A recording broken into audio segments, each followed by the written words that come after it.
Anyways, okay, here we are again.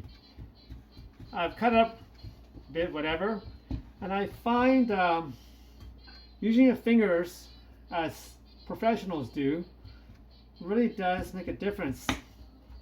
Just makes it really nice actually. You can squish the butter between your hand, the bigger pieces, and then cut it again with your spoon if it's too big.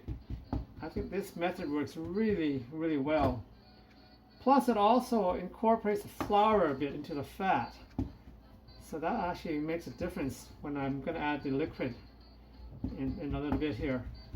I'm just looking for the bigger pieces. I didn't get it all. Just play with it, but don't overdo it because your hands are warm, I guess. But I haven't had a problem doing it with this way, just squishing, cutting.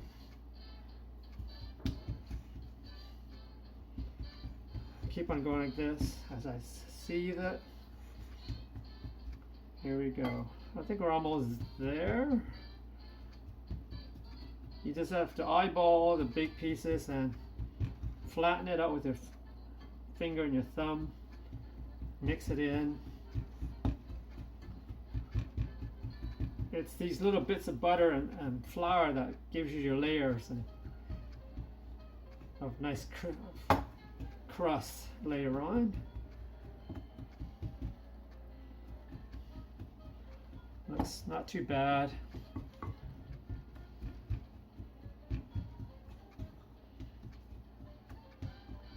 It's actually not too bad there. It looks like that, if you can kind of see. I get kind of picky with this, play with it a lot, I guess, too much maybe. But it's part of having the fun, making your crust just the way you like it. I see little bits I'm not happy with, so I'll just keep on doing this till I think it's right. Cutting and mixing. So I think that's not too bad. Wash my hands here.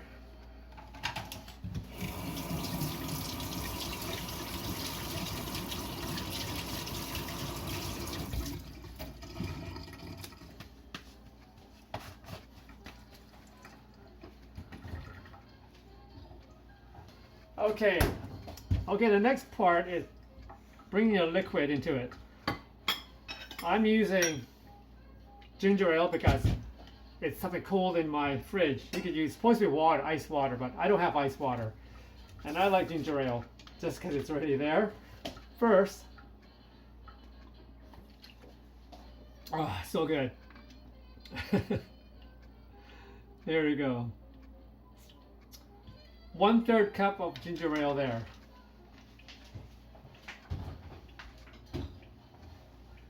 The tricky part is just mixing it in enough.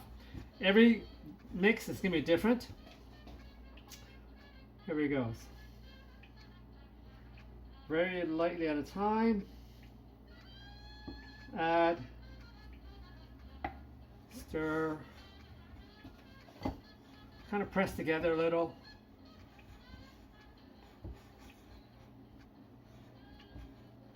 Get the dry bits down there and add some more. Incorporate it. This is the trickiest part here, is how much do you add? Because it is different every time, and every time I don't know. Scrape some off. The last thing you want to do is put too much, because that's a wet dough, and then that kind of wrecks the whole thing with a wet dough. So let's see if I can not wreck this one because I'm filming myself.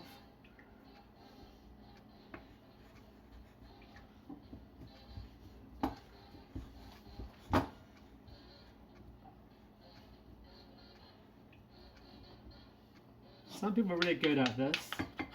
I'm not sure whether I consider myself good at this. It's just whatever it is every time.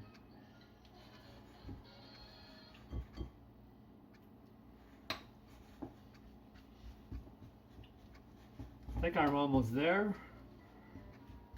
Just keep on pressing, sort of incorporating It is the trickiest part, as I say.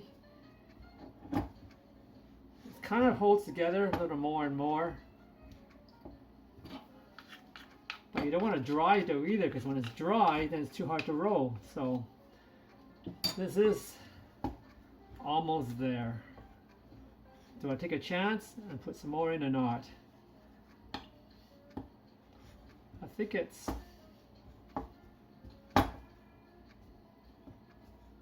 I'm going to take a chance to say it's done. So with this,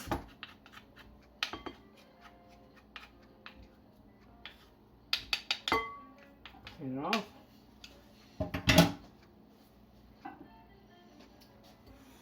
Some flour.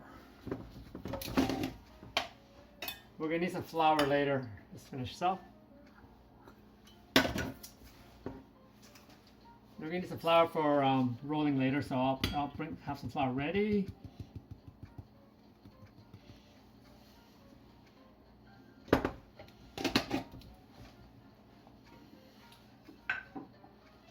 Okay, let's go. Oops, hang on. I put flour on my mixing board for my rolling board later, but just for now, I'll just do that. Coat my hand a little bit. Bring it together with a hand, one hand, press together, and it should form into a nice dough, which is happening now. Good. So I'm going to move this here. You might be able to see me there, sort of. Maybe over here better. So anyways, one sec.